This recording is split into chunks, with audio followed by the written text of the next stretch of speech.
Welcome to today's video. We're going to be watching some true crime, and a lot of these come from my Discord. Some don't, most do. If you don't know already, you can go to my Discord and go to the React Suggestions channel and add some videos that you might think would be fun to watch together.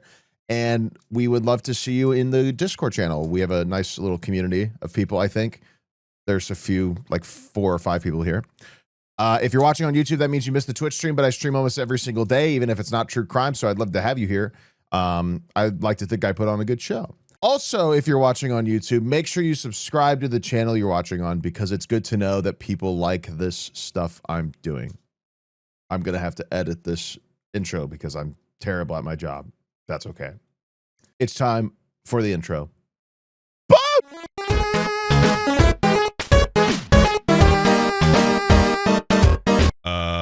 All right, man. Let's watch the final video for today. By stay awake, killer wife thinks she got away until the police find her search history.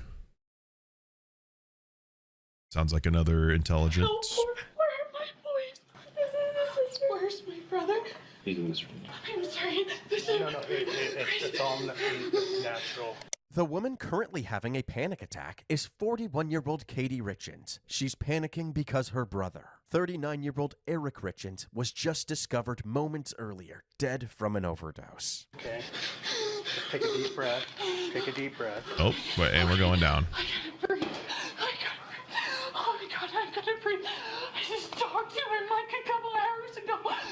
What Katie doesn't realize is that Eric was actually poisoned, and the person hugging her is the one who did it. 30 minutes earlier, when first responders arrived at the house, they found Eric's wife, Corey Richens, performing CPR and immediately took over. Corey seemed to be in a state of shock as she watched. Cam, you want to come out here?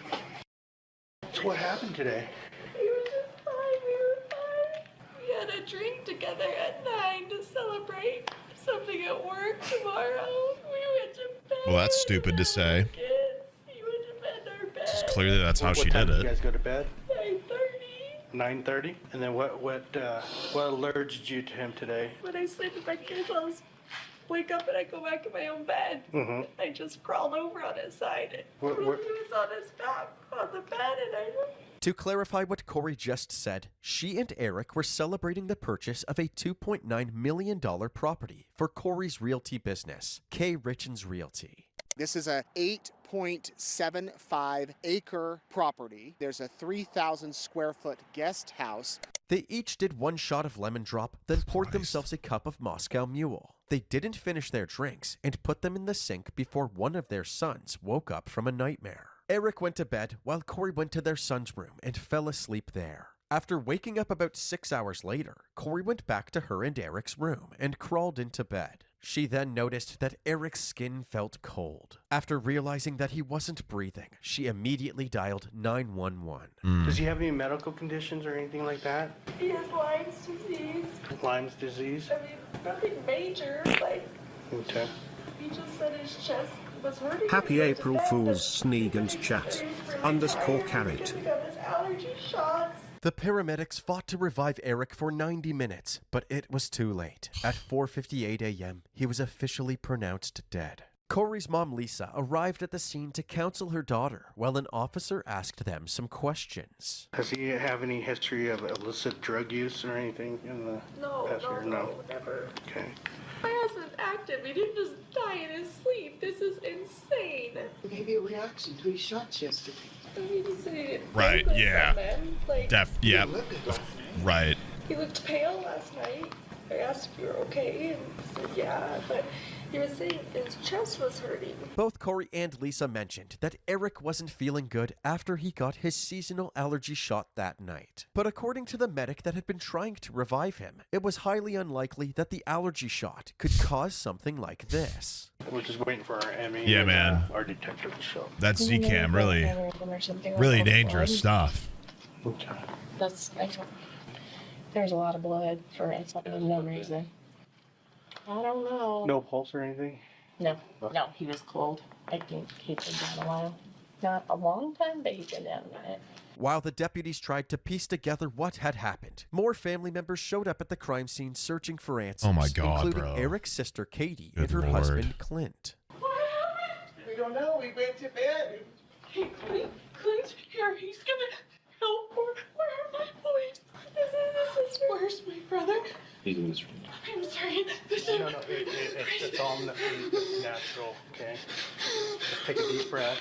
Take a deep breath. Okay, I gotta breathe. Oh my God, I gotta breathe. I just don't... I mean, I understand people's inclination to be doing this, especially as it's happening. But, like, in an already stressful and confusing situation, why are we adding to the equation? You know what I mean?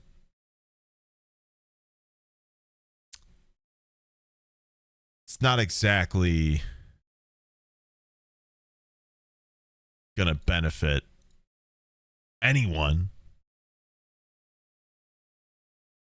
for you to just like be at the crime scene while the police are trying to figure out anything. And you're clearly having a panic attack too. I don't know. Not great. Not great. Talked to him like a couple hours ago. And he just woke up and he wasn't breathing. They just turned over to cuddle him and his body was just so cold.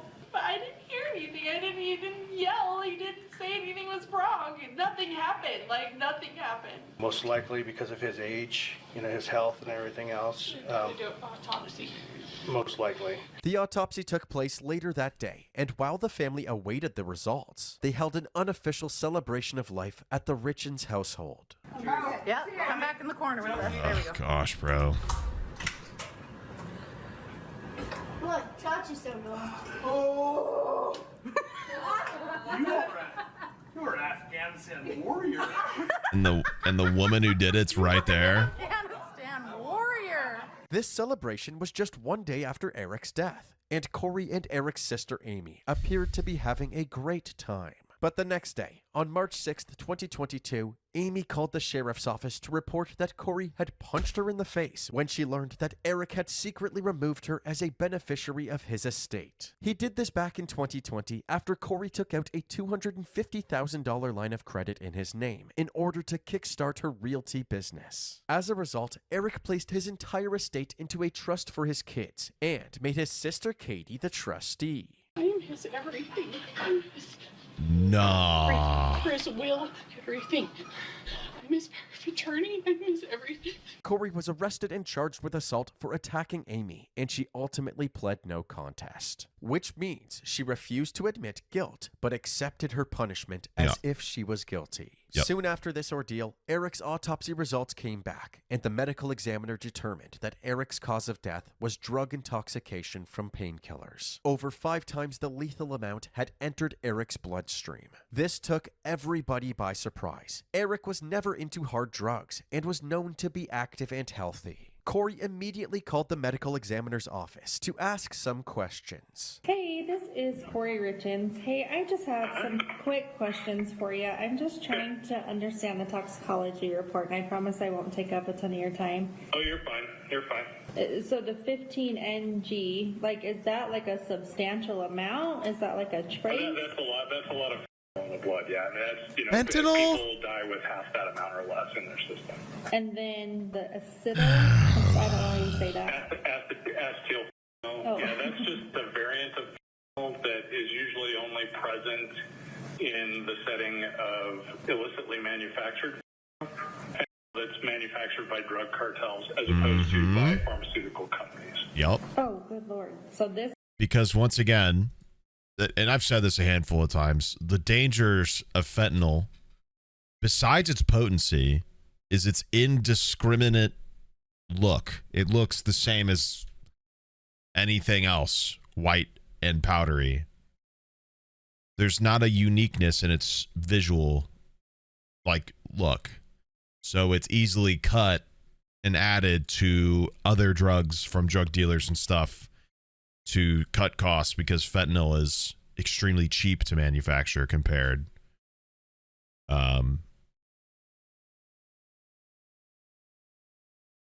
it's the strongest, and it's the most dangerous. This is like more of like a Yeah, the cartel. woman Not calling even right now You call this the street is apparently the one who as poisoned it, opposed to, by the way. prescription. Okay, I see. So does does this tell you like if it was like injected, if he ate it, can you tell from this report? not definitively. I mean, it seems like, with what the amount that's there, that it probably was ingested, probably taken by mouth. We still don't know how he got it into him. Yeah, and I mean, is that He's not anything gonna you could tell her ever shit. find out? You can't really tell. Yeah. Once Eric's loved ones found out that he died from an overdose, they immediately pointed their fingers at Corey. Apparently, back in 2019, when Corey, Eric, and their families were on vacation in Other Greece, kids, I was like, what's Eric happening? got violently ill after Corey handed him a drink at the bar. He later told his sister that he believed Corey had spiked his drink. Another incident happened just a few weeks before his death on Valentine's Day. Corey gave Eric a sandwich, and when he took a bite, he suddenly broke out into hives, had trouble breathing, and passed out on his bed. When he woke up hours later, he texted one of his best friends saying, "You almost lost me this time. I think she might have poisoned me." It sounded like Eric might have experienced a pseudo-allergic reaction, which has the same exact symptoms as a true allergy, but are often triggered by medications. If Corey really did poison Eric, where did she get the poison from? A search warrant was executed on the Richens property, and the investigators didn't find anything that could explain Eric's sudden overdose. They even tested the cups that Corey and Eric drank from on the night of his death, and didn't find any suspicious substances. Despite the lack of direct evidence, Eric's family was still convinced that Corey was responsible for Eric's death. They urged the police to continue looking into her as a suspect, and she was estranged from the family. Corey called Eric's best friend Bryce to vent about the situation. Bryce, I don't care about money. It's not a big Who's deal. recording this shit? They can have all the life insurance money. They can have anything they want. Take it. Take it.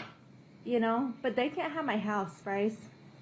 Yeah, for sure. I don't know everything. It sounds like right? she's recording it. I don't judge you, but I know that. Like, Bryce, did they warrant? Did they have security footage or some I shit? took $250,000 off of our house. Yeah. Do you know how much in real estate we own today because I did that? $11 million worth of real estate.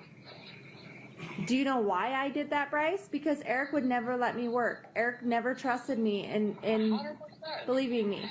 No, but I want you to know that. Would you do it? Would you take $250,000 to make $11 million? Well, that's tricky, right? Like, Yeah, I mean, it's got to be her, right? Like, it sounds like she's the one He told me recording. no, Bryce. I believed in myself. He told me no, but I knew I could do it because I know what I can do. Bryce, I own 12 properties that are almost all paid off.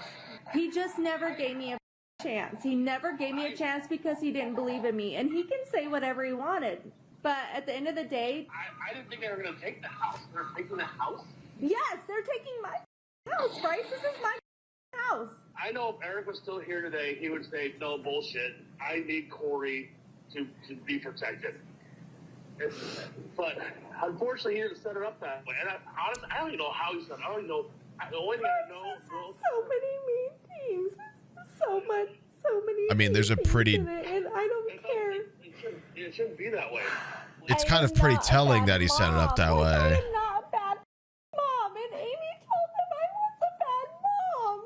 For some reason, the investigation started to slow down at this point, and over the next year, Corey struggled to make ends meet. Despite what she claimed on the phone with Bryce, I own 12 properties that are almost all paid off. $11 million worth of real estate. the reality was that she was $7.5 million in debt and was paying her lenders tens of thousands of dollars each month. She received $1.3 million from Eric's life insurance policies and took out several risky loans, but this wasn't nearly enough to pay off her debt. She ended up losing multiple properties, including the $2.9 million mansion that she and Eric were supposedly celebrating on the night of his death. Another house Corey sold Wow. back in 2020 turned out to be infested with mold, even though Corey said that the house had been inspected several times before she sold it. The couple that Corey sold the house to experienced a plethora of serious medical conditions, and they had to evacuate the home. The couple then sued Corey and started a GoFundMe to help with expenses, saying that they were financially ruined by this chain of events. In March of 2023, with her life falling apart and her realty business crumbling, Corey surprised everybody by publishing a children's book. The book was called Oh my God, it's this woman? I didn't realize it's her. Whoa. and she wrote it to help her 3 sons process the loss of their father. Over the next month, she reached out to local radio stations and morning shows to promote it. Holy shit, this makes all of that so much worse. Joining us now is author of Are You With Me? My kids and I kind of wrote this book on the different emotions and grieving processes that we've experienced last year. Hoping that it can kind of help other kids deal with this. I knew about this case. They just came out with the verdict recently. I didn't really know it by name or anything, but I knew about like the book and shit. And kind of, find happiness some way or another. It's just comforting to them to know that, they're not living this life alone. Like, Dad is still here. It's just in a different way. From an outsider's perspective, this seemed like a wholesome book to help children process the death of a loved one. But Eric's family saw this as a shameless attempt to make money off of his tragic death. The same day as this broadcast, the morning show hosts received an email that said, "You know she killed her husband." It would seem that the sheriff's department agreed with this person, because just 1 month later, on May 8th, 2023, Corey was arrested and charged with Eric's murder. Throughout the first year of investigation, Eric's family wasn't satisfied with the progress being made on the case. So in January of 2023, they hired a private investigator. The private investigator uncovered a mountain of digital evidence against Corey, including... Bro. Can you delete everything on an iCloud account? Can you delete everything off an old iPhone without actually having it? Can deleted text messages be retrieved? Yes. Can you chance the password remotely of a lost cell phone? Can deleted text messages be retrieved from an iPhone? Yes. Oh, I forgot this was about. Can you chance the password remotely of a lot? Dude, why does this girl type like this? Good Lord. Log into iCloud account. A bunch of incriminating Google searches. How to permanently delete information from an iPhone remotely. Can cops force you to do a lie detector test? Death certificate says pending. Will life insurance still pay? Luxury prisons for the rich in America. No, what? What is a lethal dose of fentanyl? The private investigator also looked through Corey's phone records and found that there were 4 people she spoke to on a regular basis, leading up to Eric's death. One of those people was someone named Carmen Lauber. Carmen was a cleaner for the properties Corey owned through her real estate company. She just so happened to have a criminal history involving illegal drugs and was already being supervised by authorities. The detective assigned to Corey's case dug through Carmen's trash and discovered drug paraphernalia. They now had probable cause to search Carmen's home. During the search, even more incriminating drug-related items were found. They also found a gun, which Carmen was prohibited from owning since she was a convicted felon. But what really caught the detective's attention was a collage of photos and motivational quotes Carmen had posted on her wall. Smack dab in the middle was a newspaper clipping of Eric's obituary. The sheriff's office had more than enough evidence to arrest Carmen for drug and firearm charges, and they brought her in for questioning. According to Carmen, Corey had asked to buy pills from her a total of 4 times. The first time was in early February 2022. But Corey came back to her on February 14th, the same day as the Valentine's Day sandwich incident, asking Carmen for something stronger. More specifically, Corey asked for that Michael Jackson stuff. So the thought was insinuated that she wanted you to get something that somebody could die from. I know one thing, that when we got the ones, it wasn't dark enough. See, I don't know how fentanyl really goes. Corey asked for pills again on February 26th, just 1 week before Eric's death, and Carmen gave her another batch of about 15 to 30 pills. Girl, Then, are you... Following Eric's death, before Carmen knew that Eric had died from an overdose, Corey purchased pills from Carmen one more time. After hearing all about Carmen's illegal dealings with Corey, the detectives gave Carmen an ultimatum. They're looking to ask for 7 years. 5 years for the one felony, and then a 40% portion for the second, for 7 years. The only exception to that, and the only thing that they're willing to kind of help you out with, is if you can help us out with this. And by help, he means like, give us the details that will ensure Corey gets convicted of murder. Oh my God. This is a serious case. I'm not That's a trying to- great moment, like, I know. And listen, don't freak out. We need hard details. That there's no more. I'm going to do whatever, because I have struggled so hard to get me where I'm at. I want to do what I can help do, what needs to be done to fix this. The goal is to convict Corey for an aggravated murder. These parallel Luxury prisons for the rich in America. Carmen agreed to cooperate and testify against Corey. She also told the detectives who sold the painkillers to her in the first place, a man named Robert Crozier. Robert was already in custody due to unrelated drug charges, so the detectives brought him in for an interview as well. How are you? Confused. I imagine you are. You sold Carmen blues on 2 separate occasions there at the Draper Maverick.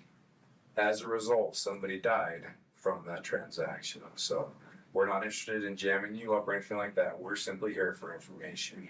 As far as I know, yeah, I've met her just 2 times. I think I talked to her a couple more times after, but just to see, you know what I mean? Hey, do you remember how you contacted her? Was it through text messaging, messenger? Well, I see it was through text messages, but I haven't had that bad go somewhere in a long time. Robert told the detectives that he lost his old phone, which had those conversations with Carmen. Thankfully, the detectives were able to obtain his phone records anyway. They confirmed that he was in contact with Carmen on the same days that Corey asked her for pills. Crazy how that works. Detectives now had a clear connection between Corey, Carmen, and Robert, along with crazy how easy it is, and a clear financial motive to kill Eric. The authorities decided it was finally time to take down Corey. Corey Richens is here in the Summit County Jail tonight. We're told she is being held without bail. Investigators say she purchased and then served her husband a deadly dose in a drink. And court papers say this is not the first time she's tried to kill her husband. Eric was one of the hardest workers I ever knew. Friends say Eric Richens was one of the greatest fathers out there. He had 3 boys that he loved more than anything. He was an avid hunter and loved being with family and friends. It's been sad without Eric. He loved to hunt, loved to be outside. Very honest guy. We got a big one. A great friend. But in March of 2022, Eric died in his Francis home. Now investigators believe his wife killed him. Corey Richens, seen here just last month in KPCW as she promoted a book she just released on dealing with grief, is facing aggravated murder charges in his death. Corey was charged with aggravated... Pretty fucking stupid of this news team to interview her when the death of her husband is like ongoing. I mean, what idiot approved of that?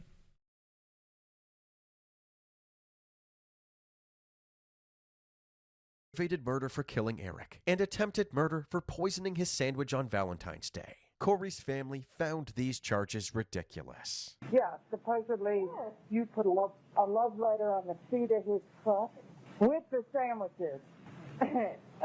No. Like, what the fuck? Oh my God, they are not. Eric a sandwich and put a love note on it, and the sandwich was poison? Oh my God, I know. Like, no, that did not happen. Corey was later charged with multiple counts of forgery and insurance fraud. It turns out that Corey had forged Eric's signature in order to open up several life insurance policies, which is where her $1.3 million life insurance payout came from after Eric's death. Corey pled not guilty to My all of God. her charges. At her bail hearing, the judge denied Corey's bond, and she sat in the Summit County Jail while awaiting her trial. In September of 2023, deputies searched Corey's jail cell, and they found a hidden letter to her mother, Lisa, with "Walk the Dog" as the title. In the letter, Corey wrote that her lawyer, Sky Lazarus, wanted to use Eric's frequent hunting trips to Mexico to make it seem like he was buying drugs from there. She outlined exactly what she wanted her brother Ronnie to say during his testimony. She wanted him to say that he had a conversation with Eric a year before his death. During that conversation, Eric told Ronnie that he would often get pain medication during his hunting trips in Mexico. Eric then told Ronnie not to tell Corey because she would get mad. But eventually, Eric confessed to Corey and asked her to reach out to Carmen for more pills. What the Corey fuck's then wrote happening? to her mom, "Reward this however he needs. To make the point, just include it all. The connection has to be made with Mexico and drugs. They never found pain pills in my house because he hid it in allergy bottle in work truck. When you talk to Ronnie Very about smart. this, meet up with him in person. I worry sometimes your house and phone are bugged. Tell him I need him to do this. Bring me home, and then we will get those damn bitches. Take vague notes of all this, so you remember. Then we will get those damn bitches. Take vague notes of all this, so you remember before you walk the dog." The prosecution said that this letter was clear evidence of witness tampering. No Yes. charges were filed, but Very the much. letter would play a crucial role for the prosecution's case. At one point, Corey released a statement from behind bars asking the world to give her a chance before jumping to conclusions. The world hasn't heard the real facts of the case, what I've really done, or what I really didn't do. The media's twisted Nice, turn what yeah, they good think they wording. know or what will sell or get the most views. And it's time to begin some serious damage control. What I've really done is protect Eric at all costs. What I really didn't do is murder my husband. Right. Could not and would not ever do that to Eric or anyone for that matter. I will not Right. I will not give in. Please, just give me a chance. On February 23rd, 2026, nearly 4 years after Eric's death, Corey's trial finally began. The prosecution kicked things off with their opening statement. The evidence will prove that Corey Richens murdered Eric for his money and to get a fresh start at life. The evidence will prove that Corey Richens murdered Eric Richens. The evidence will prove that Corey Richens had the means, motive, and opportunity to murder Eric Richens. To end their statement, they presented evidence that on the morning of March 4th, 2022, just hours after her husband's death, Corey had money on her mind. Back for a moment to the morning of March the 4th, 2022. Medical examiners place Eric's body in a body bag onto a stretcher, and they wheel him out of his home for the last time. His boys are upstairs with their uncle. Corey Richens has not yet told them that Eric is dead, and she won't for a few more hours. The last of the sheriff's deputies leave, crime scene techs, medical examiners, and on Corey Richens' phone, the following 3 images are accessed. For the defense's opening statement, Images are accessed.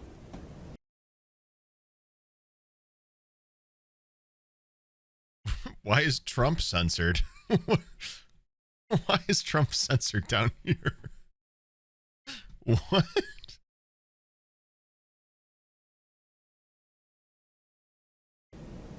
For the defense's opening statement, they decided to lead with Corey's 911 call, hoping that the jury would empathize with her. My husband's not breathing. He's just cold. He's just cold. Who's cold? My husband. Can you do CPR? No. You don't know. I'm going to tell you how to. Are you willing to do CPR? Yeah. Okay. Those were the sounds of a wife becoming a widow. The defense accepted that Corey and Eric didn't have the perfect marriage, but they urged the jury to stay focused on the 6 hours leading up to Eric's death. So those 6 hours. April ladies Fools and him gentlemen, actually between unsubbing. 9 What the p.m. fuck? And 3 a.m. That's fair. Somewhere in that time, Eric Richens died.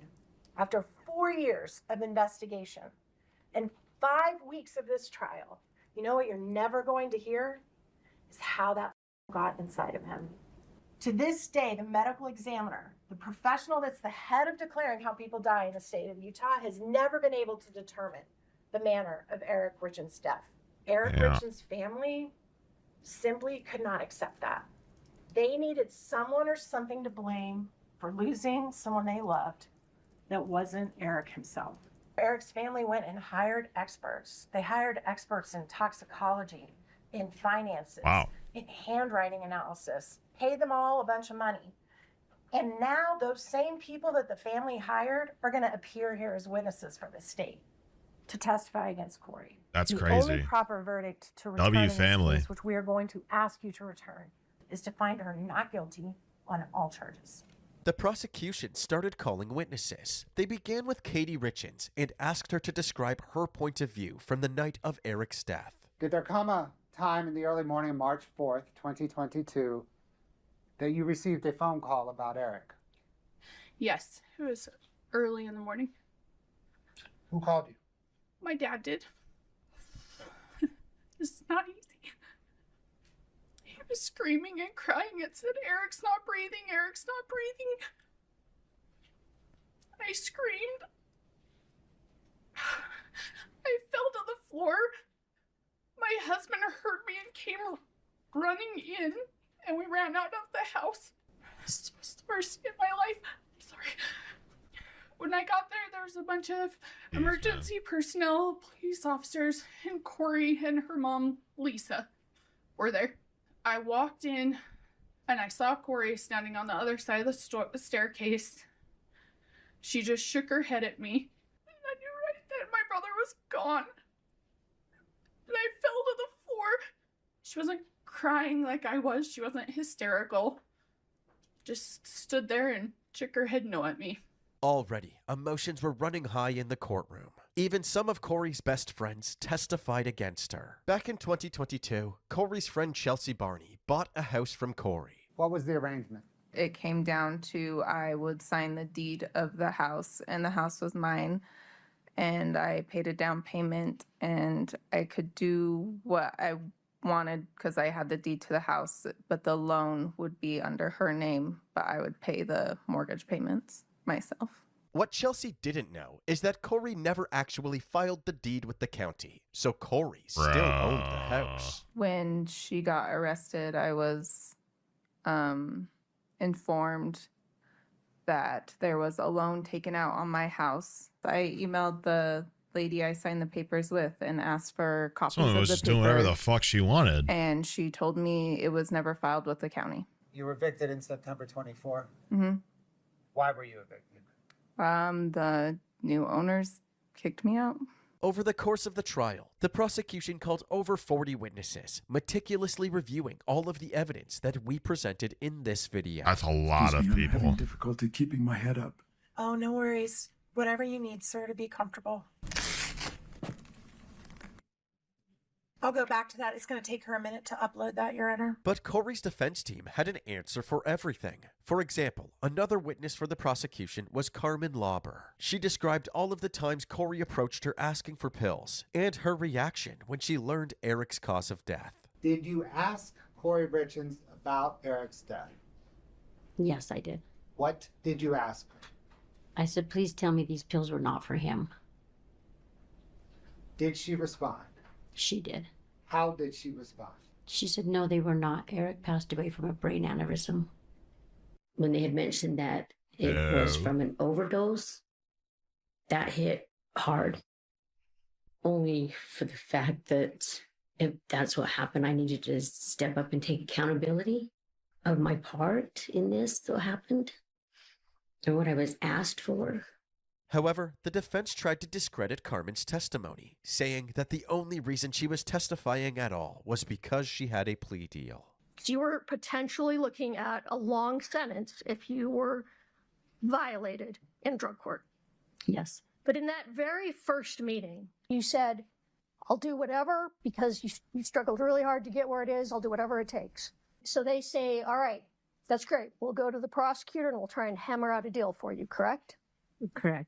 Perhaps the most interesting part of the trial was when a man named Joshua Grossman entered the Okay. courtroom. When they asked him if he would tell the whole truth and nothing but the truth, something unexpected happened. Do you solemnly swear the testimony you're about to give in the matter before the court to be the truth, the whole truth, and nothing but the truth, subject to the pains and penalties of perjury? Sir, do you swear to tell the whole truth under the pains and penalties of perjury, yes or no? I won't lie. I'll tell as much in this setting. I assume but not. Stand right there for a moment, if you don't mind. Can I invite you folks to take a walk for a moment? Please rise for the jury. Have a seat for me, if you don't mind. Mr. Grossman, do you understand the difference between what's true and what's not true? I do. Do you promise, under the pains and penalties of perjury, to tell the truth when you're asked questions? Absolutely. Once everybody was on the same page, the jury was brought back in and Joshua was asked how he knew Corey. Sir, do you know Corey Richards? I do. How do you know her? An affair. We met in South Carolina. She was flipping a house, and I answered, and a help wanted ad. Did, sir, there come a time when your relationship turned romantic? Yes. Joshua and Corey had an affair for 2 years starting in 2020, and things were getting pretty serious. Oops. Looking at their texts to each other, the two were clearly head over Is this just like a copy-pasted poem? heels in love. They often fantasized about Corey leaving Eric and starting a new life together. While all of Joshua and Corey's private messages were being aired out in court, Joshua became emotional on the stand. Sir, would you like to take a break? I don't know what I need. Yeah. Let's just start with that. Why don't we take a pause for a Yeah, moment. fuck. Yeah. About 2 weeks after Eric's death, Corey and Joshua had met back up and were driving around when Corey asked him a chilling question. We sat there and talked for quite a while, you know, and it was a heavy conversation. She asked if I had ever killed anybody. And was that specific to killed anybody while serving in Iraq? Right. Did she ask a follow-up question? Yes. Sir, what was that follow-up question? She asked me how it made me feel or something along those lines. This woman is something else, dude. And when you were talking about Eric, part of what you were talking about was what a phenomenal father he was, right? Yes. Phenomenal father. Yeah. According to Joshua, things changed after Eric passed. His relationship with Corey slowly fizzled out. When Corey was arrested, Joshua came forward to the family about the affair. There was no clear evidence that Joshua ever knew about Corey's alleged plans or involvement in Eric's death. What was clear was that this affair greatly strengthened the state's case. Not only did Corey have a financial motive to kill Eric, but she clearly had a romantic motive as well. The state was finally ready to rest their case, but as soon as they did, the defense shocked the courtroom. Your Honor, the state rests its case. Very good. Ms. Lewis. Your Honor, after consulting with our client, the defense rests. Understood. Thank you. Not only did the defense call 0 witnesses, Corey herself also decided against testifying. Do you understand that you have the right to testify at trial? Yes, I do. Are you following your attorney's advice and waiving your right to testify at trial? Yes, I am. 2 days later, closing arguments began. Zero During anything? the state's closing argument, Yep, they see you later, closely girl. analyzed Corey's 911 call. Yeah, it turns get out out. that when the defense played the call at the beginning of the trial, I'm not breathing. It's just cold. They Are you willing to uninclude do some CPR? shit. Yeah. Okay. they only played a small portion of the much longer 911 call. The extended version is much more damning in its entirety. The state put a timer on the phone call to show just how long it took Corey to begin CPR after being instructed by the operator. Are you willing to do CPR? Yeah. Okay. Okay, listen carefully. Are you able to lay him on the floor or the ground? On the floor, on the ground? I'm just shaking. I can't touch him. I can't. You can do it. You can do it. You need to calm down, okay? Yellow. We need to help him. I can guide you through CPR. Yellow? Okay, I'm ready. You're ready? Okay, he's on the floor? He's on the bed. Okay, are you able by any chance to move him on the floor? I don't know what's happening. I don't know what's happening. Just listen carefully. We just need to get him on the floor. Don't worry about hurting them. No, he's just too heavy. Okay, if there's a sheet or a blanket under them, can you loosen it from the mattress? I can't move it. It's a dead weight. Like it just... You're not... If he has sheets under, pull them to the floor. Don't worry about hurting him. Can you please send somebody? Okay, I have the ambulance. 4 minutes? Okay, there's another way to do this, okay? Grab their feet. Okay, on the floor. You got them on the floor? Okay, just listen carefully and I'll tell you how to do chest compressions, okay? 5.5 minutes. 1, 2, 3, 4. Count out loud so I can hear you. I'm counting with you. 1, 2, 3, 6 minutes? It took Corey nearly 6 minutes to begin CPR after. Chat, it takes like... It's like 30 seconds for oxygen to start getting cut off from the brain. After being told to, in the prosecution's eyes, this wasn't ignorance. It was intentional. The first minute is not the sound of a wife becoming a widow. The first minute is the sound of a wife becoming a black widow. Listen to how Corey Richens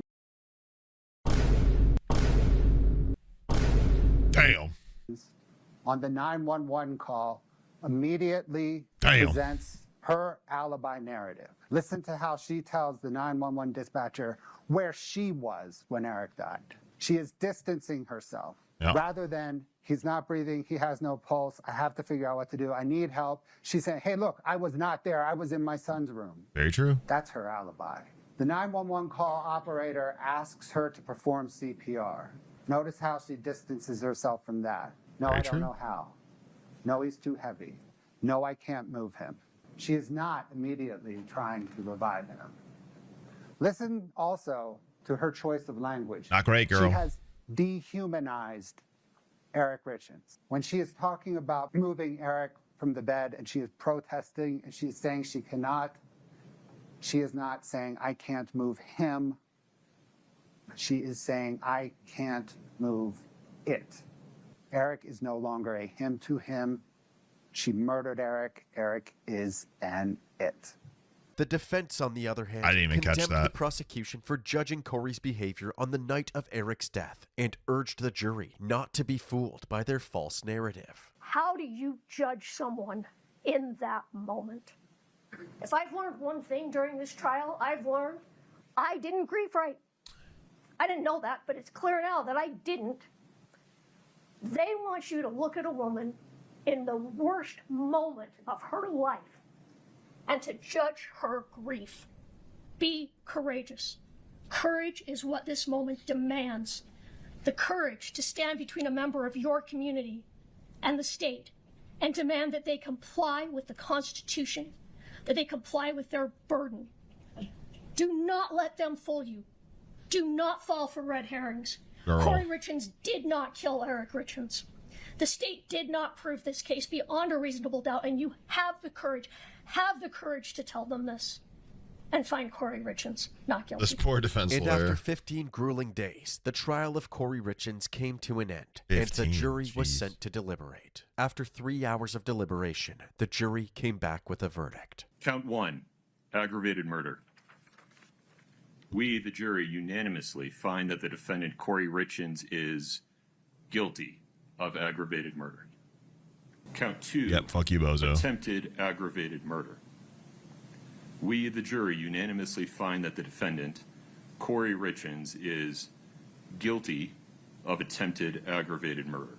Corey was found guilty on all charges. Outside the courtroom after Corey Richens was found This was only guilty a couple on all weeks ago, by the charges, way. the cousins of Eric Richens tell me the type of person Eric truly was. Amazing father, brother, son, nephew, person, friend. He was everyone's best friend. Everyone that you ask, how do you know Eric? I was his best friend. So he was an amazing person. As of the release of this video, Corey Richens is still awaiting her sentencing. She is facing 25 years to life in prison for the aggravated murder of her husband, Eric Richens. Her sentencing is officially scheduled for May 13th, 2026, the same day as Eric's 44th birthday. Ooh. Just recently unsealed how search about warrant that? shows Summit County Detective Jeff O'Driscoll investigated those close to the couple, including Corey's mom. He discovered back in April 2006, Lisa Darden's romantic partner died unexpectedly. The cause of death ruled drug poisoning from an overdose of oxycodone. O'Driscoll wrote further investigation showed that Lisa Darden had been named as the beneficiary of her partner's estate a short time before her death. The detective would go on to write in the search warrant, based on Lisa Darden's proximity to her partner's suspicious overdose death and her relationship with Corey, it is possible she was involved in planning and orchestrating Eric's death. Whoa. Whoa. Didn't know about that. Wow. Yeah, I had no idea that this was that case. I heard about the verdict coming back a couple of days ago. Yeah, I didn't know it was. Yeah, I mean, fuck this woman. I doubt she's getting 25. It's looking like a life angle to me. I mean, there's a little too much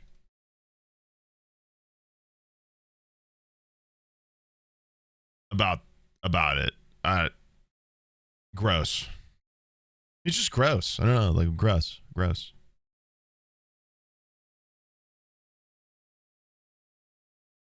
I don't know, man. Yeah, putrid human being.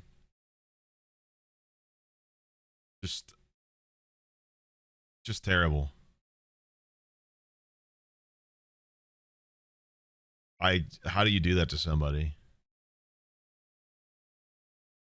It's baffling. It's baffling to me. I don't know how you do that.